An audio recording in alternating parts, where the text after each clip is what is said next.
юмнууд авах хэрэгтэй шээ. Тэгэхгүй нэг хүн зөвхөж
I appreciate your the support for you all in terms of bringing the facts of OT to the Mongolian people.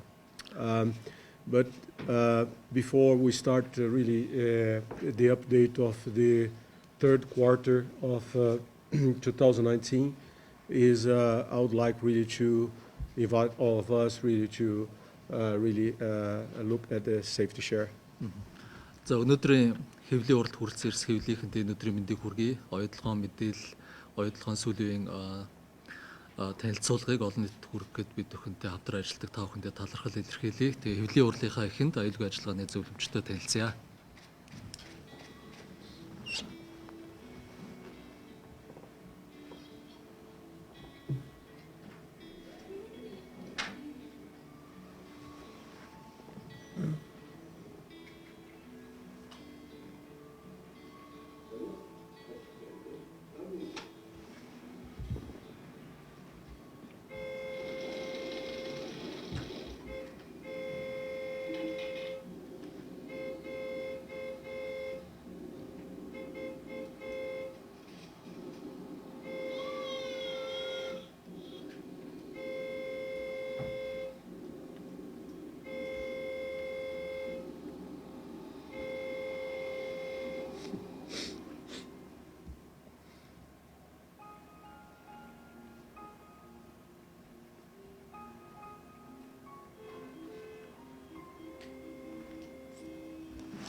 So, so we have a work at really with our partners really to deploy our safety culture to the wider Mongolian community, and it's great to see how our partners as National Police Agency, together with Mobicon, we are really deploying together this campaign, and I would like to acknowledge the great work that the National Police Agency is doing in this campaign. So this is an example that really is if you really provide really the right information to the society, guidelines, and it will build the right conscience. So it's great to see that this campaign is working very well. Оюутлын аюулгүй ажиллагааны соёлоос хуваалцахаар бид хүн цагдаагийн ерхий газрын урьдчилан сэргийлэх хэлц мөн Mobicom корпорацтай хамтраад өмнө нь бол яарад явах вэ, одоо бол шинэ аян маань дураараа биш дөрмээрээ гэдэг энэ аяныг амжилттай хэрэгжүүлээ явж байгаа. Энэ аяныг бол цагдаагийн ерхий газар маань бүрэн бүрэлдэхүүнээр маш их хүчин чармайлт гаргаж олон нийтэд аюулгүй замын хөдөлгөөний аюулгүй байдал, замын хөдөлгөөний ослын гэмтлээс урьдчилан сэргийлэх мөн одоо хамгийн гол нь аюулгүй ажиллагааны соёлыг хүн бүрт, жолооч бүрт, мөн замын хөдөлгөөнд оролцож байгаа хүн бүрт хэвшүүлэх чиглэлээр маш хүчин чармайлт гаргаж амжилттай ажиллаж байгаад нь талархал илэрхийлмээр байна. Эндээсээ бол бид нар юу гэж харж байна вэ гэхээр яг хүмүүст олон нийт зөв мэдээллийг зөв сувгаар өгч чадвал энэ бид нар бас энэ аюулгүй ажиллагааны зөв дадал хэвшлийг хүмүүс суулгаж чадах юм байна гэсэн ийм бүр ихтгэл үнэмшилтэй энэ аянаа цааш нь үргэлжлүүлнэ. Yeah, so it's I would like to really what really is I would like to start really is to share with you the achievements of the third quarter of 2019. But really I would like really to reinforce that толгой safely is progressing under the responsible mind principles. За ингээд 3 дугаар улирлынхаа үйл ажиллагааныг тайланг та бүхэндээ хүргэж танилцуулж наривчсан мэдээлэл рүү орохоос өмнө гол хэлэх санаа маань бол оюутлогоо маш аюулгүй ажиллагааны өндөр үзүүлэлттэйгээр үйл ажиллагаагаа урагшлуулж байна. Эндээ бид үйл ажиллагаандаа салбар бүрт, хэсэг бүрт хариуцлагатай уулуурхайн зарчмуудыг амжилттай хэрэгжүүлэн ажиллаж байна. The major achievements of third quarter were we opened and inaugurated the Shandimani Operations and Service Center. That's going to be the operations headquarters for underground mine. The rope-up was completed by the for the service cage and the production hoist of the shaft 2, which is a great achievement. We signed $2.7 billion tugrik with the Leaders Safety Boot Supply contract with the National Shoemaker, Hose S LLC, and additional 64 jobs has been created. And we are on track to reach the copper and gold production guidance. And the great work that the DSF Fund board and local community teams in Ongovi done, and we inaugurated a hospital of Mandao Ulvu. За өнгөрсөн өдрөд болж өнгөрсөн гол үйл явдлуудаас онцолж дуртахад бол юуны өмнө гүний уурхаагаас эхлэе. Гүний уурхаан хувьд бол бид хүн ирээдүйн гүний уурхаан төв, удирдлагын төв болох чанбан захиргаа үйлчлэгээний төвийг барьж ашиглалтанд оруулсан байгаа.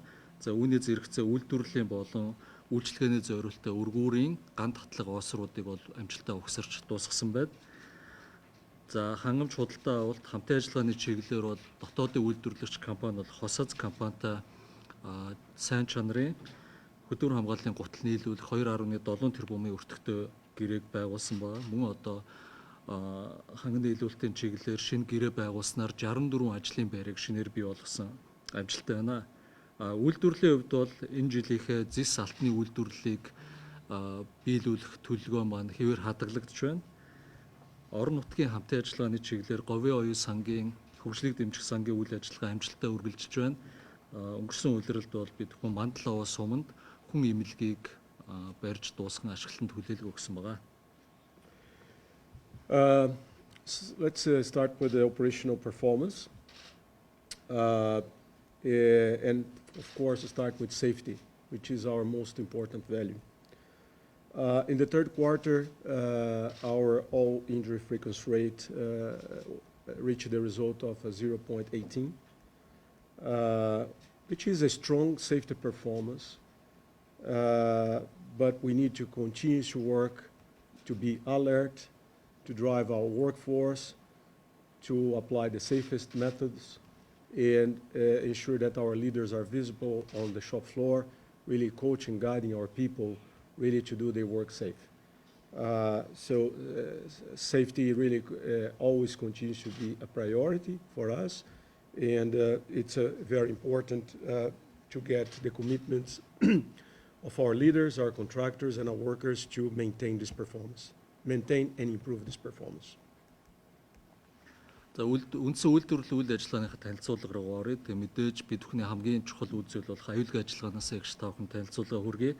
За манай нийт ослол гэмтлийн давтамжийн үзүүлэлт өнгөрсөн тайлант хугацаанд тэг зууны 18 байсан нь маш сайн үзүүлэлт хэвээр болж хадгалагдж байна. Гэсэн хэдиж бид бүхний амжилтандаа тайвшрахгүйгээр үргэлж сонор сэрэмжтэй байж хамгийн аюулгүй ажиллах арга ажиллагааг өөрсдийнхөө үйл ажиллагаанд үргэлжлүүлэн нэвтрүүлэх болно. Мөн дунд шатны удирдлагууд байнга ажлын талбарт бэлэн байж ажиллагчдад шаардлагатай дэмжлэг тусалцааг үзүүлэх, аюулгүй ажиллагааг үргэлжлүүлэн хамгийн чухал зорилт хэвээр байлгаж одоогийнхоо байгаа үзүүлэлтүүдэд хэвээр хадгалах, цааш нь улам бүр сайжруулахын төлөө ажиллана. Once again, really is deploying our safety culture to the wider community. Early this month, we co-hosted Safety First of 2019 with a conference that we work together with the Mongolian Occupational Safety and Health Professional Association and with Erdenet Mining Corporation. It was a successful workshop, as the focus of this workshop is the importance of a leadership on safety. Аюулгүй ажиллагаа соёл арга туршлагыг бас салбартайгаа бас нийгэмтэй хуваалцах чиглэлээр ажлуудаа үргэлжлүүлж хийж байгаа. Эндээс онцолж дуртахад бол энэ 10 дугаар сарын ихээр хөтөлбөрийн аюулгүй байдал нэн тэргуунд баг хурлыг 2019 оны хурлыг бидхэн Мошпа буюу одоо Монголын мэрэгсэн хөдөлмөр аюулгүй байдлын мэрэгчлэнүүдийн холбоо болон Эрдэнэт төрөмжт үйлдвэрийн газартай хамтран 19 оныхоо баг хурлыг зохион байгуулсан. За энэ оны баг хурлын гол сэдв нь бол аюулгүй ажиллагаанд манлайлах нь гэсэн сэдвийг онцолж хуралцаа. We continue working hard really to with our suppliers to develop a competitive supply chain.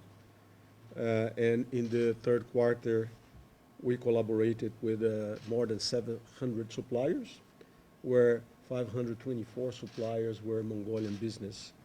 And it means is the Mongolian business are part of 76% of our procurement expenditures in operations. За бид өөрсдөө ханган нийлүүлэгчтэйгээ хамтраад энэ доктортой найдвартай ханган нийлүүлэлтийн сүлжээг бэхжүүлэхийн төлөө үргэлжлүүлэн ажиллаж байгаа. За өнгөрсөн хугацаанд бид бүхэн 700 гаруй ханган нийлүүлэгч компаниудтай ажилласны 524 Монголын үндэсний компаниуд байсан байна. Эдгээр компаниудад үйл ажиллагааны худалдаа авалтын зардлын 76% нь ногдож байна. So let's talk about underground development. The third quarter, really, we reached important milestones. I mentioned already the Chandimani Operations and Services Center inauguration, but the important milestone for the construction of Shaft 2 was achieved. We completed the rope-up of both service and production hoist, and other, not only this, but other key infrastructures of the underground has been completed as well, as the central heating plant, the Shaft 2 jaw crusher, and the shaft 2 surface discharge conveyor. So construction of underground is progressing at a solid steps. За гүний уурхайн бүтээн байгуулалттай холбоотой мэдээлэлээс хүрэхэд чухал үйл явдлууд бас өнгөрсөн үйлдвэрлэлд болж өнгөрсөн байгаа. Тэр дундаас бас түрүүн танилцуулсан чандман буюу одоо гүний уурхайн захиргаа удирдлагын болон үйлчлэгээний төвийн барилгыг хүлээлгэн өгч нээлтийг хийсэн. Үүний зэрэгцээ бас нэг чухал үйл явдал бол 2-р босон амны үйлдвэрлэлийн болон үйлчлэгээний зориулалттай өргүүрүүдийн ган татлага осрыг бол угсарч суйрлуулж дууссан байгаа. За дулааны төв байгууламжийн өргөтгөл, хацар ботлуурын болон одоо туузан дамжуурах зэрэг зарим одоо туслах дэд бүтцийн ажлуудыг мөн амжилттай хийж гүйцэтгэлээ өнгөрсөн тайланд хугацаанд. So also it's important to mention the progress on lateral development. As you know, we're developing one of the largest panel or block caving in the mining sector, in the underground mining sector, And the underground mining team reached a new record of lateral development in a single month.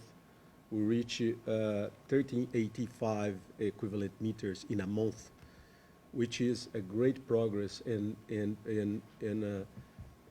as a result of productivity improvements that really is will enable us really to complete the construction of the underground mine at the footprint under all respective design aspects and under like a robust safety conditions. За та бүхэн мэдж байгаа бид бүхэн бол ойлгохон гүний уурхаад дэлхийн хамгийн том тооцогдохын панеллаар олборлох болон одоо энэ блокчлол олборлох гэж ерөнхийд нь нэрлэж байгаа технологиор ашигласан юм уурхайг барьж явуулахаар ажиллаж байгаа. За өнгөрсөн улирлд бол манай гүний уурхайн багийнхан бүтээмжээ дээшлүүлэн ажилласнаар 1 сард 1385 тууш метртэй тэнцвүүц хэмжээний хүндлэн нэвтрэлтийг хийсэн нь одоо шинэ амжилт болон бүртгэж байгаа. Тэгэхээр гүний уурхайн багийнхан маань ингэж одоо бүтээмжээ дээшлүүлэн ажилласнаар бид хүн гүний уурхайн бүтээн байгуулалтыг маш аюулгүй байдлаар бүтээмж өндөртэйгээр цаашд үргэлжлүүлэн гүйцэтгэхийн боломж нөхцөлийг улам бүр бүрдүүлэн ажиллаж байна. And as previously we announced it in July 15, additional information about the rock mass and geotechnical data really has confirmed that there is stability risk in the underground mine. Our mine design teams are working hard with external experts in the number of mine design options, and that we are working really to complete the project, to complete the design of the project. За 7 сарын 15-ны хэвлэлийн мэдээгээр олон нийтэд мэдээлсэнчлэн геотехникийн шинжилсэн мэдээллүүдийн хүрээнд гүний уурхайн одоо хөдрийн битийн болон одоо энэ гүний уурхайн дэд бүтцийн хэсгүүдэд хөрсний докторгүй байдал мэдээлэл улам бүр баталгаажсан байна. Энтэйгээ холбоотойгоор энэ эрсдлийг бууруулах үүднээс манай уурхайн дизайны багууд гадны экспертүүдтэй хамтран уурхайн зураг төслийг дахин хянж аюулгүй байдлаар ажлыг үргэлжлүүлэх чиглэлээр одоо тооцооллыг хийсээр байна. Yeah. In the production aspects, the third quarter was impacted by a plant shutdown that brought forward from October to September. And that was the major impact, as you see in our reports, around lower copper production, lower gold production in comparison with the same quarter last year. The copper production, we reached the result of 28,446 tonnages, and the gold production was 25,607 ounces. Despite of this timing of the shutdown, we are on track to reach our 2019 copper and gold production guidance. За зэсалтны үйлдвэрлэлийн тухайд бол үйлдвэрлэлийн хэмжээ маань бууралттай гарсан байгаа өнгөрсөн одоо тайланд үетэй харьцуулахад. Гэхдээ энэ нь бол манай одоо уурхайн үйл ажиллагааны төлөвлөлттэй уялдаатай бид нар урьдчилан тооцоолж үзсэн юм бууралт байгаа. Яг тэгэхээр бид хүн 10 дугаар сард төлөвлөж байсан баяжуулах үйлдвэрийн төр зогсолтыг урагшлуулж 9 дугаар сард хийж гүйцэтгсэн. Энэтэй холбоотойгоор үйлдвэрлэл маань буурсан дүнтэй гарч байгаа. За зэсийн хувьд бол 28446 тонн зэс, мөн 25607 мянган унц алт олборсон байгаа. За баяжуулах үйлдвэрийн төр зогсолт болсон хэдий ч бид бүхэн энэ 2019 оныхоо зэс алтны үйлдвэрлэлийн төлөвлөгөөгөө биелүүлнэ гэсэн зорилттой хэвээр хадгалан ажиллаж байна. And as we anticipated before, the open pit mine is in a transition phase between phase 4A and phase 4B. When you're operating during this transition and preparing the phase 4B to operate in 2021, we are facing a period from now up to the third quarter next year of a lower copper grade and lower gold grade. But this situation will recover when you reach the phase 4B.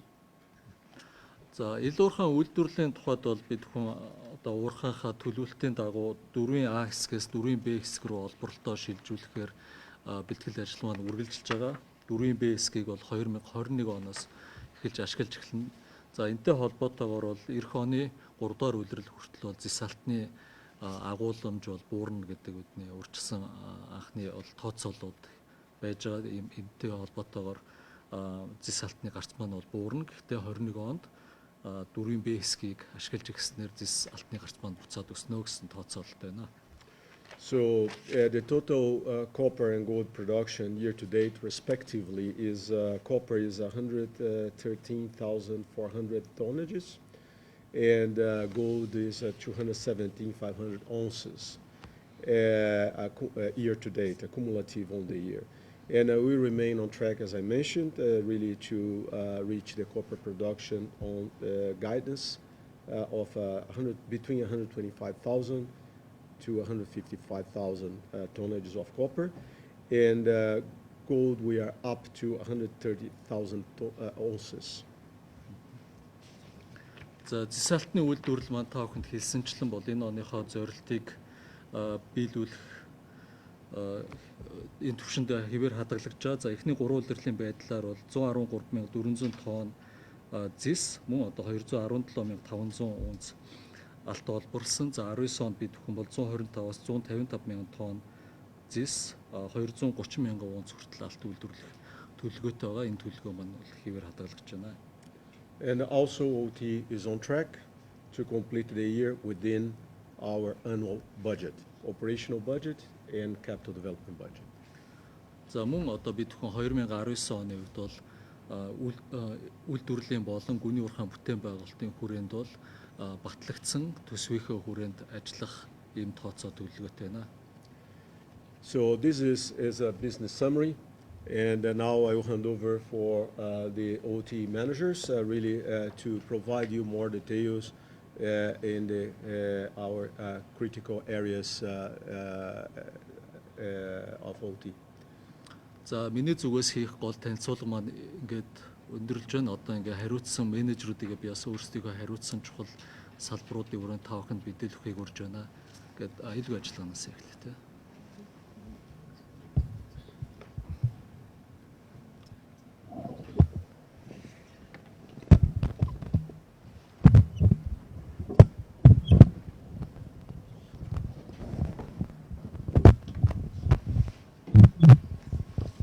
Сайн байцгаана уу. Аюулгүй ажиллагаа, эрүүл мэндийн ажилтгаануудаар байна. Аюулгүй компани 19 оны 3 дугаар улирлын байдлаар аюулгүй ажиллагааны маань үндсэн үзүүлэлт 0.18, гэмтэл бэртлийн давтамжийн хувь маань 0.18 байна гэж та бүхэнд тайлан дээр мэдээлсэн байгаа. Яг мэргэжлийн бус одоо энгийн хэллэг рүү орчуулад хэлбэл сар дунджаар 2.6 гэмтэл бэртэл ноогдож байгаа. Эндээ бид эмнэлгийн тодорхой хэмжээний тусламж, одоо бага хэмжээний тусламж авсан бүх тохиолдлуудаа нийлүүлж гэмтэл бэртлэр тооцож одоо бүртгэж тоолж явдаг байгаамаа. Энэ үзүүлэлт маань бол Rio Tinto уурхайн группийн хэмжээнд одоо аюулгайг хамгийн аюулгүй одоо уурхайнуудын нэг болохыг бас харуулж байгаа. Тэгээд энэ амжилт маань яг эрүүл мэнд аюулгүй ажиллагаа руу чиглэсэн одоо олон хөтөлбөрүүд маань амжилттай хэрэгжиж урахад явж байгаагийн үр дүн байна. За өнгөрсөн 3 дугаар улиралд хийгдсэн томоохон амжилтуудаас дурдвал одоо 9 сард баяжуулах үйлдвэрийн төлөвлөгөөт их засварын ажил нийтдээ 70 орчим мянган хүн цагийн ажил 2100 гаруй даалгаварт ажлуудыг ямар нэгэн бэртэл гэмтэлгүй аюул ослгүйгээр хийж гүйцэтгсэн байна.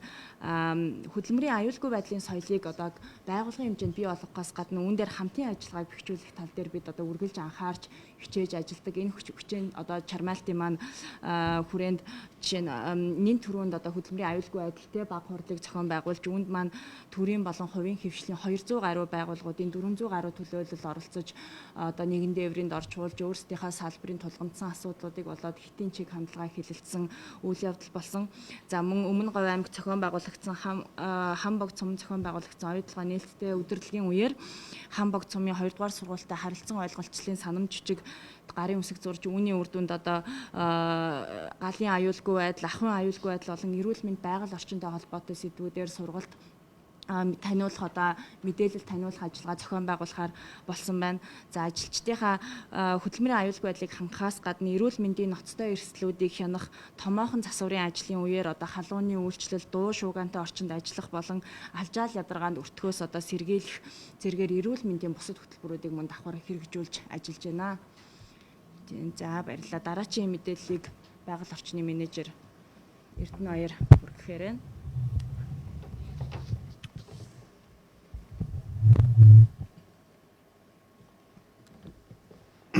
За сайн бацгаана уу. За намайг Эрдэнэ Баяр гэдэг. За оюутлага компани байгаль орчны менежерээр ажилладаг. За өнгөрсөн 3 дугаар улиралд маш их ажлууд хийгдсэн байгаа. За гол ажлууд гэх юм бол нөхөн сэргээлтийн ажил байгаа. За оюутлагоос хамбогдын чиглэлийн замын барилгын одоо засмал замын барилгын ажил дууссан. За түүнтэй холбоотой хөндөгдсөн бүх газрын нөхөн сэргээлтийг хийж дуусгаад орон нутгийн комиссэл ажилласан байгаа. За мөн бас нэг томоохон үр дүн гарсан нэг ажил бол Улаанбаатараас замын үүдийн чиглэлийн төмөр замын хоёр талаар явдаг тор байгаа тийм ээ. За энэ тор бол зэрлэг амьтдын нүүдэл шилжит хөдөлгөөнийг бол нэлээд одоо сааруулж байна, саадуулж байна гэсэн юм эрдэмтдийн дүгнэлт байдаг. За энэ хорыг хэсэгчлэн одоо тодорхой газрууд аваад туршилтын ажлыг бол эхлүүлсэн байгаа. За энэ туршилтын үр дүн бол эхнээсээ гараад эхэлсэн байна. За энэ төмөр замын тор авсан хэсгүүдээр бол хар сүлд цагаан зэрэг одоо зэрлэг амьтд бол төмөр замыг бол гаталж гарсан ийм одоо камерын одоо үр дүн гэсэн байна. За та бүхэн бас эндээс манай одоо усны хэрэглээний талаар одоо график харж байгаа. За өнгөрсөн 7-8 дугаар сард бол ерөнхийдөө бол усны хэрэглээ бол харьцангуй бага байсан. За 9 сард бага зэрэг өссөн байгаа. За энэ юутай холбоотой вэ гэхээр ууршилттай холбоотой. Тэгэхээр зуны улиралд ууршилт ихсдэг учраас ууршилтаар алдагдж байгаа усны хэмжээ тодорхой хэмжээгээр өсдөг. За үүнтэй холбоотой дахин ашигласан усны хэмжээ бол харьцангуй арай багасаад одоо 83% багасж орж ирсэн. Үүнийг дагаад бол нөхөн сэлбэлтээр авсан усны хэмжээ бага зэрэг өссөн байна. За гол үзүүлэлтүүд бол ингэж гарсан байгаа. За олон асуудал ярих цаг байхгүй учраас ингээд цааш нь ярих үзүүлж байна тийм.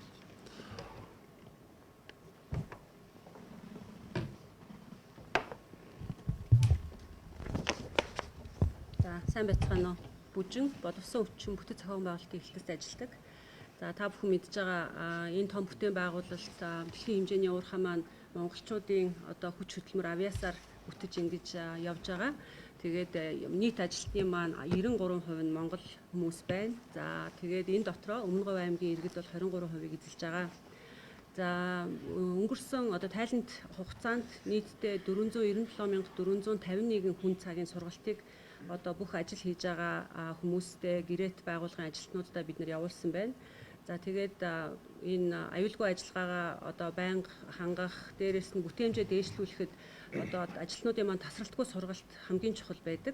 За яг өөрийнхөө ажилтнуудыг сургадагтайгаа адилхан бид нар мөн ижил төстэй одоо салбарын мэрэгчлэнүүдийг бэлтгэхэд бас хувь нэмрээ оруулсаар ирсэн байгаа. Та бүхэн энэ тухай сайн мэднэ. За хамгийн үр дүн гарсан өнгөрөх сайлант хугацаанд хийгдсэн гол ажил маань юу вэ гэхээр зэрэг хөдөлмөр нийгмийн хамгааллын яам, Германы хамтын ажиллагааны байгууллага, GCR, SMS гэсэн компаниудтай одоо компани яамд байгууллагатай хамтраад 330 иргэнийг 7 мэрэгжил сургалт үйлдвэрлэлийн төвд Дархан, Уул аймаг, Орхон, Дорнод, Далан задгад, Улаанбаатар хотод сургаад тэгээд сургагдсан ажилтнууд маань өнгөрсөн энэ 9 10 дугаар саруудад төгсөөд 330 хүнээс 86 хүн өнөөдөр ажлын байртай болсон байна. Энэ бол зөвхөн оюутлага компани биш, тухайн аймаг орон нутагта дээрээс нь одоо янз бүрийн компаниудад мэрэгчлэлтэй боловсон хүчин одоо ингээд шинээр игнэндээ илсэж байна гэсэн үг. За манай компаниас мөн залуучуудын, оюутан залуучуудыг сургах, дадлагжуулах, бэлтгэх, өөрийнхөө игнэнд илсүүлэхэд нэлээд олон зүйлүүдийг хэрэгжүүлдэг, хөтөлбөр явуулдаг та бүхэн сайн мэднэ. За тэрний нэг юу вэ гэхээр зэрэг 9 сарын ихээр бид нэр 9 дөнгөж сая 5 6 сард одоо дээд сургуулаа төгссөн 8 инженерийг одоо игнэндээ илсүүлээд өөрийнхөө ажиллах хүчин болгож хүлээн авсан байгаа. 8 инженерээс маань 7 эмэгтэйчүүд охтууд байгаа гэдгийг бид нар бас бахархалтайгаар хэлмээр байна. Тэгэхээр манай одоо ажиллах хүчин эмэгтэй залуу боловсон хүчнээр одоо хүч сэлбэж тэдний мэдлэг туршлагыг бид нар одоо авахд ийм бэлэн болоод байгаа. За өнгөрөх жил орсон 14 залуу шин төгсөгч инженерүүд маань сая 10 сарын ихээр Австралийн Перт хоттой Рио Тинтогийн бусад залуу инженерүүдтэй хамт хувийн хөгжлийнхаа төлөө юу анхаарах вэ? Манлайллын сургалтанд ийм зуны цугларалтанд хамрагдаад амжилттай буцаж ирээд байгаа ийм мэдээллийг хүргэмээр байна. За баярлалаа. Түрүүн замыг одоо ярьчих уу эсвэл дараа нь ярих уу? Одоо ярьчих уу? Асуулт орж ирсэн гоо тий. Тий, тодруулчих. За. За энэ түрүүн би ярьсан төмөр замын тор авах төслийн талаар тодруулга бас өгье жоохон. За оюутлага төслийн байгаль орчны менежментийн төлөвлөгөөний хүрээнд дүүцүүлэн хамгаалах төслийг үл хэрэгжүүлдэг ба. За дүүцүүлэн хамгаалах төсөл маань бол одоо шинээр хуулинд орж ирж байгаа байгаль хамгааллын шинэ одоо арга хэлбэр байгаа. За ер нь бол үндсэн санаа нь бол энгийнээр хэлэх юм бол тухайн газарт одоо уурхай олборлт явагдаад тухайн газрыг дахиж хизээч сэрэхгүйгээр нөлөөлөл үзүүлж байгаа бол өөр газарт тийм ээ байгаль хамгааллын арга хэмжээ аваад одоо байгалийн нөхцөл байдлыг сайжруулъя. Энэ хоёр маань одоо хоорондоо баланслаад одоо эрэг ахуй нөлөө нь их байх юмаа гэсэн ийм үндсэн санаа үл явж байгаа. За оюутлага компанид нийтдээ 4 дүүцүүлэн хамгаалах төсөл байгаа. Эдгээр төслүүдийн нэг нь бол энэ төмөр замын тор авах төсөл байгаа. За энэ төслийг бол байгаль орчны яам, за Улаанбаатар төмөр зам, зам тээвэр яам гэх одоо олон байгууллагуудтай бол хамтран хэрэгжүүлж байгаа. За Улаанбаатараас замын үүдийн чиглэлийн төмөр зам бол хулан, хар сүлт, цагаан зээрийн одоо нүүдэл шилжих хөдөлгөөнд бол тодорхой хэмжээнд цаад орчуулж байна гэсэн эрдэмтдийн дүгнэлт олон жилийн одоо судалгааны үр дүн байдаг. Тэгэхээр тэр үр дүнг бол одоо үндэслээд бид нар энэ төмөр замын төслийг, төмөр замын одоо торыг хэсэгчлээд тодорхой газруудад аваад үзье. За ингэснээр одоо зэрлэг амьтдын шилжилт нүүдэл хөдөлгөөн сайжрах нь үгүй гэдгийг бол харж байгаа. За ер нь бол эхнээсээ үр дүн бол эрг маш сайн гарч ирж байна. Одоо төмөр замыг бол цагаан зээр, хар сүлт одоо гаталсан ийм одоо дуран одоо камерын одоо үр дүн гарч ирсэн. Тэгэхээр ингэснээрээ бид нар бол одоо өөрсдийнхөө нөлөөллийг өөр газар тийм ээ байгаль хамгааллын арга хэмжээ авч эрэг ахуй нөлөө үзүүлж байгаа маа гэсэн юм үр дүн гарч байгаа маа. За Орон нутгийн харилцааны хэлцээний эрх зүйн хэрэгсэл хариуцсан зөвлөх боловсролцсон байна. За 2019 оны 3 дугаар улиралд бол орон нутгийн харилцааны хэлцээс хийж гүйцэтгсэн ажлууд бол нэлээх ажлууд байна. Одоо зөвхөн одоо гол ажлуудаа энд товч дур тий. За хамгийн түрүүнд бол Өмнөг аймгийн хэмжээнд нийгмийн эдийн засаг байгаль орчны суурь судалгааг үндэсний статистикийн хороо, аймгийн статистикийн газар болон нэгдсэн үндэсний байгууллагын хүн амын сантай хамтран бол хийж дуусгасан байгаа. За энэ судалгааг бол 2008 онд анх хийжсэн 10 жилийн дараа 2018 оны байдлаар Өмнөг аймгийн хэмжээнд гарсан томоохон өөрчлөлтүүдийг бол суурь үзүүлэлтүүдээр бол хэмжиж гаргаснараа онцлогтой юм судалгаа болсон. За яг судалгааны тайланд дурдгдсан эерэг үзүүлэлтүүдийг бол товч дурдвал ядуурлын түвшин бол 11.8% болж улсын хэмжээнд бол хамгийн бага үзүүлэлттэй гарсан байгаа. Аймгийн дотоодын нийт бүтээгдэхүүн 3 дахин, аж үйлдвэрлэл 36 дахин өссөн юм байна. Эхийн эндэгдэл бол байхгүй болсон. Нэлхсийн эндэгдэл бол 2008 онд 23 байсан бол 2018 онд 8 болж буурсан үзүүлэлттэй байна. Сургуулиас гадуур хүүхдийн тоо 107-оос 6 болсон юм эерэг үзүүлэлтүүд бол гарсан байна. За энэ эерэг үзүүлэлтийг бол оюутлогоо компани орон нутгийнхаа удирдлагуудтай бол хамтран ажилласан, хэрэгжүүлсэн одоо ажлын үр дүн гэж бол бид нар харж байна. За 3 талт зөвлөлийн хүрээнд мачтын гомдол барагдуулах гэрээний хэрэгжилтийн явцын талаар бол товч дуртахад уг гэрээгээр хийж тохирохоор одоо хийхээр тохирсон 77 ажлаас бол одоогийн байдлаар 29 хийгдэж дууссан. 36 нь бол урт богино хугацаанд хэрэгжиж байгаа. 12 ажил нь бол төлөвлөлтийн шатандаа явж байна гэсэн юм мэдээлэлтэй байна. За говийн оюун хөгжлийг дэмжих сангийн хүрээнд бол Өмнө Говь аймгийн хэмжээнд энэ хичээлийн жилд бол нийт одоо 45 оюутан шинээр одоо тэтгэлэгт хөтөлбөрт хамрагдсан байна. За өссөн дүнгээр одоо нийт 187 оюутан уг хөтөлбөрийн хүрээнд одоо тэтгэлэгт хөтөлбөрт хамрагдаад байна. За уг сангийн хүрээнд одоо мал угаалах хашаа орооны хариуцлагын хөтөлбөр хэрэгжсэн байгаа. Энэ хөтөлбөр 8 сард хэрэгжиж эхлээд одоо бүрэн хэрэгж дууссан байгаа өнөөдрийн байдлаар. За аймгийн хэмжээнд нийт бол 2.3 сая мал 4568 өвлжө бууцыг хариуцаад байгаа. Энэ нь бол малын паразит өвчнөөс сэргийлэх гол одоо бас чухал арга хэмжээ болж авагдсан байнамаа. За түрүүнд дурдсан бол мандал аваа суманд бол 10 ортой орчин үеийн одоо иж бүрэн тоноглогдсон дэд бүтцэд холбогдсон хүн эмнэлгийг бол барьж ашиглалтанд оруулж өгөөд байна.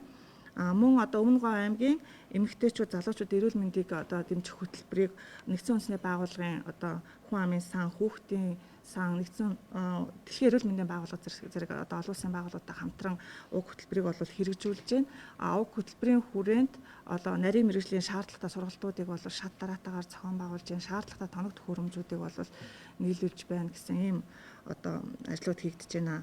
За мөн бол хам богд суманд одоо байрлаж байгаа сум дундын малын эрүүл мэндийн төвийн үйл ажиллагааг сайжруулахаар улсын мал эмнэлгийн ерөнхий газар болон аймгийн мал эмнэлгийн газруудтай хамтран ажиллахаар бол тохироод одоо ажлуудаа эхлээд явж байна. Мөн оюутлогын компаниас жил болгон зохион байгуулагддаг нээлттэй удирдлагыг бол Өмнө Говь аймгийнхаа Баян Овоо, Манлай, хам богдод сумдуудад энэ 10 сард бол амжилттай зохион байгуулсан байнамаа. За ийм автод гэж дараагийн автод манай санхүүгийн хэлцээс.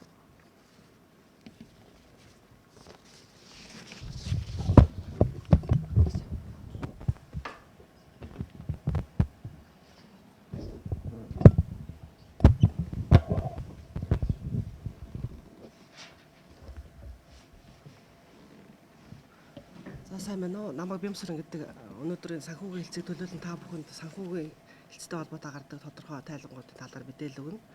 За, оюутлогын компани 2019 оны эхний 3 улирлын байдлаар бол нийт 653 тэрбум төгрөгийн шууд болон шууд ус татварыг Монгол улсын төсөв төлсөн байгаа.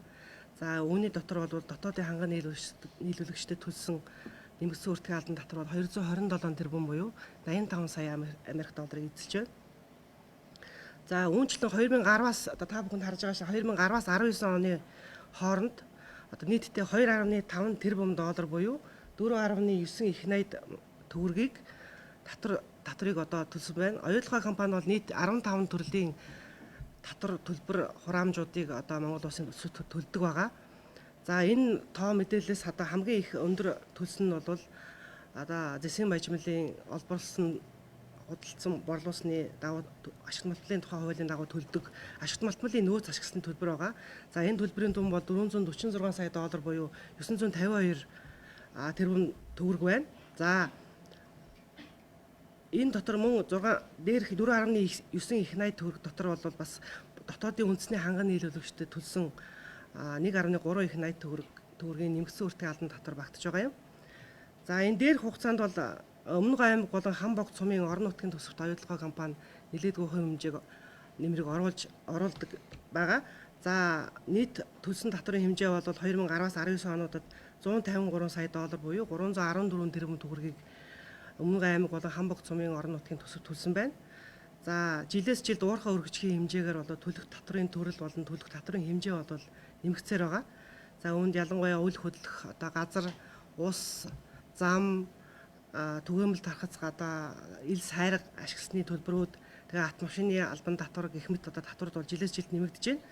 За сүүлийн 3 жилийн байдал дээр жишээ хэлэхэд бол 2017, 18, 19 онуудад бол Өмнө Говь аймгийн нийт төсвийн орлогын татврын орлогын 62%-ыг зөвхөн оюутлогоо компани төлсөн татвар эзэлж байгаа юм. За энэ бол мэдээж одоо Өмнө Говь аймаг болон орон нутагт оруулж байгаа манай компани хувь нэмрийн нэг. За төсөв төлсөн татвараас гадна манай улсын эдийн засгт оруулж байгаа үр нөлөөг бол бас дотоодод зарцуулсан мөнгөн хөрөнгийн хэмжээгээр илэрхийлж болно. За энэ дүн бол 2010-аас 19 онд нийтдээ 9.9 тэрбум Америк доллар байгаа.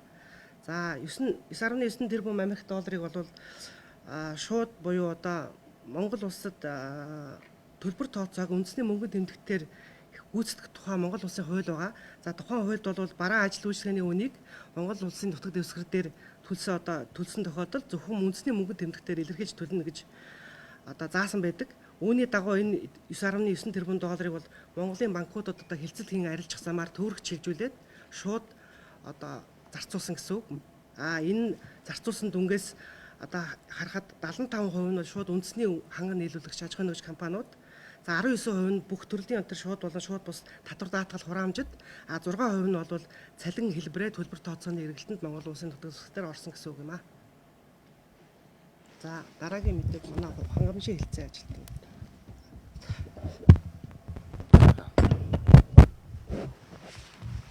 За худалдаа авалтын багийн ажилтан Норман Тохон.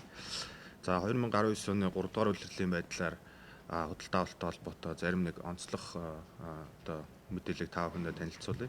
За үндэсний худалдаа авалт маань энэ хугацаанд 329 сая долларт одоо хүрээд байна.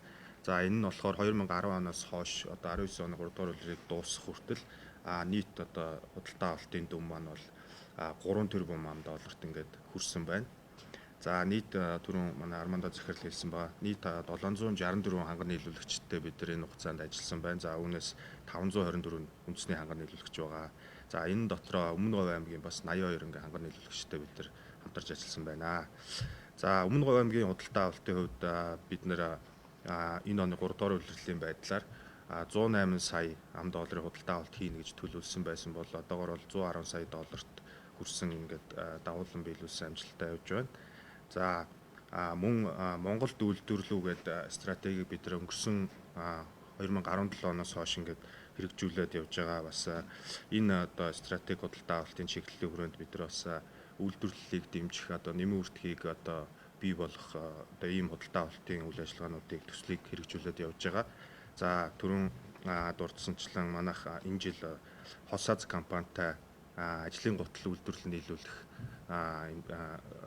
гэрээг одоо үзгэлсэн байгаа. За энэ гэрээг зурснаар одоо үр дүнд нь анх удаа Монголд одоо S3 стандарт, олон улсын стандартыг хангасан ажлын гутлыг ингээ үйлдвэрлээд манай уурхаад ингээ нийлүүлж эхэлж байгаа.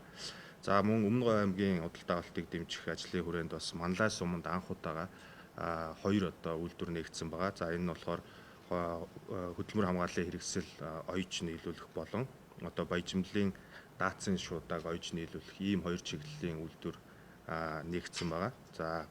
За мөн одоо уурхаад хэрэгжилж байгаа зарим нэр төрлийн хүнсний бүтээгдэхүүнийг орон нутгаас ханган нийлүүлэх чиглэлээр бид нар бас Өмнө Говь аймаг болон туслан гүйцэтгэгч компаниудтайгаа хамтраад ингээд худалдаа авалтын урт хугацааны бодлого чиглэлийг гаргахаар бас ингээд хамтран ажиллаж байгаа. За ингээд та бүхэнд мэдээллийг хүргэлээ. Дараагийн асуулт хэсэг ганцаа.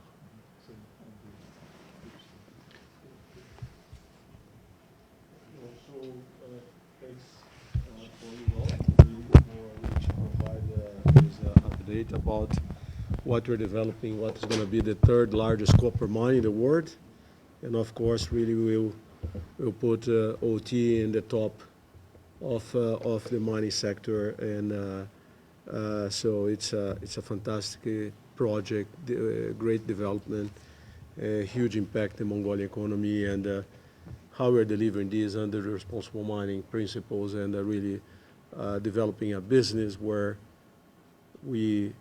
our priorities are safety, human capital development, really in technology, huge economical impact, but also really is a test case for future investors to this country. So I think now we are open for questions and answers. I think we have 15 minutes for Q&A. Yes?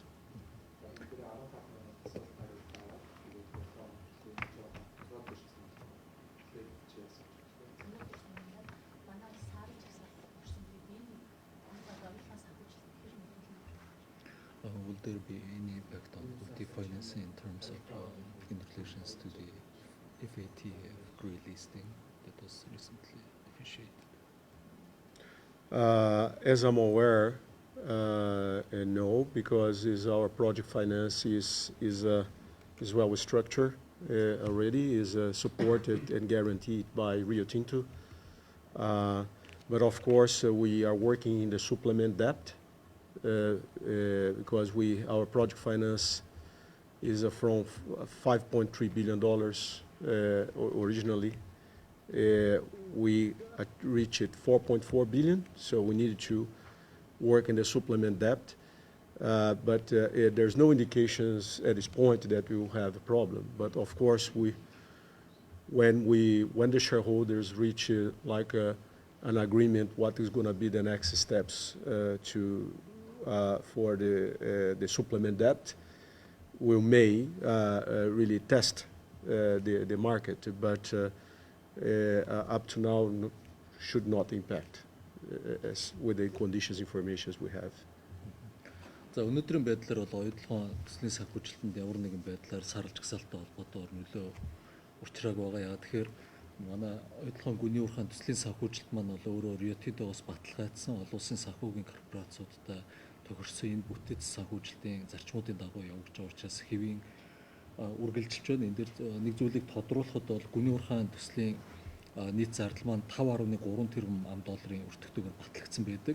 Төслийн санхүүжилтэд босгохдоо бид хүн бол тухайн үед 4.4 тэрбум долларыг бол нийт санхүүжүүлэгч талаас босгосон байна. Тэгэхээр одоо энэний цаана үлдэж байгаа зөрүүг нэмэлт санхүүжилтийг босгох чиглэлээр манай компанийн хувьцаа эзэмшигчнэр бол үргэлжлүүлэн яриа хэлцээ үргэлжлэж байгаа. Тэгээд энэ яриа хэлцээ дуусаад ямар хөө байдлаар санхүүжилт босгох вэ гэдэг шийдэл гарсны дараа бид мэдээж зах зээл рүү гарч энэ зах зээлд ирэх одоо сонирхлыг бол мэдэх боломж тэр үед л бүрдэн одоогийн байдлаар бол ямар нэгэн байдлаар нөлөө учрааг байна. Чулуугийн хагарал үүссэн гэж байна. Энэтэй холбоотойгоор наривчсан үнэхээр гарна гэдгийгсэн яагаад гарахгүй байна. Тэгээд ер нь дадлага бүтэн багтын төлөвлөгөөнд анх яг ийм эрсдэлийг босгож ирсэн юм уу? Одоо 1.4 тэрбумаас 1.9 тэрбумын нэмэлт санхүүжилттэй яаж шийдвэрлэх талаар ямар санаа байна? So you have announced that there have been stability risks in the underground ore body. So was this anticipated in the original mine plans, and how are you going to finance this additional cost to finish the underground project?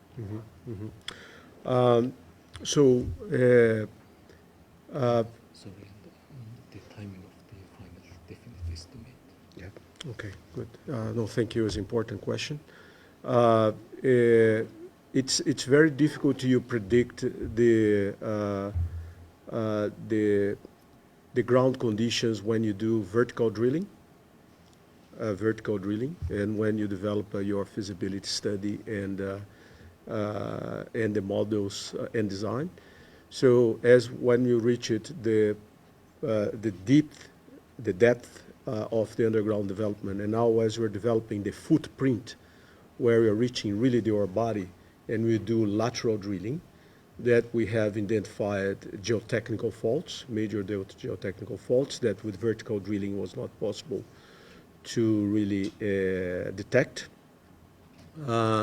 So we have done more than 1,000 samples now, and we are working with international experts in modeling, rock mass modeling, to help us to complete the design. So it's very difficult to predict. We have examples of other mines in the world for underground mine. This is the nature of underground mine. It is very difficult to predict until you reach their body and you have a more intense really drilling and sampling. Now once we identify these geotechnical faults and soft rock, now we need to adapt and adjust the design to ensure that you have a safe mine and do not really put in risk the ramp up.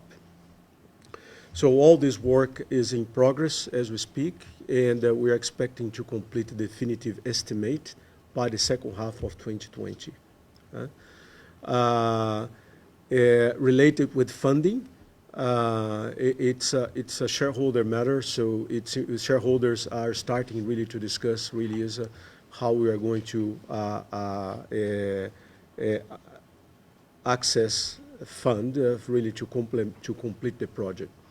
But it is very important to mention that the original budget, which is $4.3 billion, we have only 4.4 billion at this point, and that we need to have the supplement debt to complement, to continue the project, and then while the shareholders really discuss other pathways really to address the overall funding. Of course, we're working several alternatives as how we minimize this issue. Of course, really is open pit has been really deliver additional cash flow over the history. We are working really to improve the productivity of underground, as I mentioned, as how we will consolidate all those elements and have a very clear picture. But really, this is going to be more like a second half of 2020. За маш чухал асуудлыг хөндөж асуулаа. Тэгэхээр яг ийм гүний уурхаатай улс орнууд гүний уурхаан төсөл хэрэгжүүлж байгаа энэ томоохон компаниудад учиртай нэг түгээмэл хүндрлийн нэг бол энэ геотехникийн одоо ан цав хагарлууд байдаг. Энийг бол бид нэр яг урьдчилан одоо шууд урьдчилан одоо уурхаахаа зураг төсөл дизайнд оруулах нь бол яг газрын гадаргаас өрөмдлөг эхэлж хийж нөгөө зураг төслөө гаргаж байгаа энэ цаг хугацаанд бол боломжгүй байдаг. Энийг хизээ хийж гүйцэтгэдэг вэ гэхээр бид нэр яг нөгөө газрын гүндээ очиод өдрийн битийнхээ доор хүрснийхээ дараа хөндлөн өрөмдлгүүдийг хийж одоо газрын гүнд тэр ан цав хагарлуудыг яг нэрвчлэн тогтоох боломж бүрддэг юм а. Тэгэхээр бол эхний байдлаар бид бүхэн газрын гадарга дээрээс дандаа босоо өрөмдлгүүдийг хийсэн. За одоо бид бүхэн газрынхаа гүнд хүрээд өдрийн битээ одоо хүрсэн болохоор бид энэ хөндлөн өрөмдлгүүдийг хийж энэ газрын гүндх ан цав хагарлуудыг олж тогтоосон юм а. Тэгэхээр энийг нэгэнтээ ингээ олоод тогтоочж байгаа учраас бид бүхэн 1000 орчим дээжийг цуглуулад дэлхийн одоо энэ хамгийн шилдэг мэрэгчлэнүүд экспертүүдтэй хамтраад энэ уурхайн зураг төслийг энэ ан цав хагаралтай уялдуулсан байдлаар шинээр тооцох энэ ажлыг бол хийгээд явж байна. За ингэснээр бид бүхэн бол энэ уурхайг урт хугацаанд ажиллах аюулгүй хамгийн бүтээмж өндөртэй уурхай байлгах энэ боломжийг бүрдүүлнэ. За энэ зураг төсөл болон тооцоолын ажлууд бол үргэлжлэн явж байгаа. Бид нар хамгийн сүүлийн байдлаар эцсийн одоо тооцоо бол 2020 оны 2 дугаар хагасд гарна гэдэг энэ тооцоо төсөөлөл бол хэвээр хадгалагдаж байна. Санхүүжилтийн тухайд бол энэ бол хувь нийлүүлэгчдийн одоо ярьж шийдэх ёстой ийм асуудал байгаа. Гэхдээ түрүүн хэлсэнчлэн бол одоо гүний уурхайн зардал маань бол анхлан 5.3 тэрбум доллар гэж батлагдсан. Энээсээ бид бүхэн бол 4.4 тэрбум долларыг төслийн санхүүжилтээр босгосон энэ үлдэгдэл санхүүжилтийг бол шийдвэрлэх шаардлагатай. За хувьцаа эзэмшигч нар маань бол янз бүрийн одоо байдлаар энэ санхүүжилтийг шийдэхээр хилцээнүүд үргэлжлэж байгаа. Энэ бол ийм том цогц юм ажил болно. Яг тэгэхээр бид бүхэн энэ хүрээнд бол ил уурхайн бүтээмжийг сайжруулах, ил уурхаагаас одоо эрэг мөнгө урсгалыг гаргаж ирж бус зарим хэсгээс санхүүжүүлэх, хүн одоо гүний уурхайн өөрийнх нь бүтээмжийг дээшлүүлэх гэдэг энэ олон одоо санаачлаг арга хэмжээнүүд багтж байгаа. Тэгэхээр бол энэ арга замуудыг судалж ярилцж байна. Тэгээ энэ бүхэн маань бол 2020 оны 2 дугаар хагаст эцсийн байдлаар тодорхой олно гэж хэлэх байна.